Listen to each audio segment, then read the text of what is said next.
नाज़रीन, अहम तरीन खबर से आपको आगाह करते चलें। आपको बताएं कि सेहत के शोबे में बेहतरी और इस्लामाबाद के सेहत के निजाम को बेहतर करने के लिए अमेरिका से तालीम याफ्ता डॉक्टर ज़ैम ज़िया ने अहम किरदार अदा किया। इस्लामाबाद के बतौर डिस्ट्रिक्ट हेल्थ ऑफिसर की हैसियत से 27 जनवरी 2020 को 4 सवाला मार्च 2020 में कोरोना वबा से निमटने के लिए सेहत की बुनियादी उसूलों पर काम किया।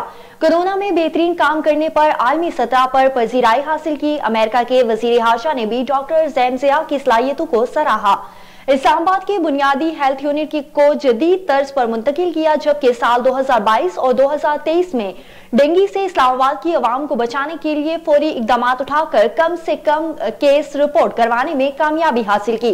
डॉक्टर ज़ैम ज़िया को सेहत के शोबे पर बेहतरीन काम करने की बुनियाद पर सदाकती अवार्ड के लिए भी नामजद किया गया। 5 सालों के दौरान डॉक्टर ज़ैम ज़िया को मुख्तलिफ एजाज़ात से भी नवाजा गया।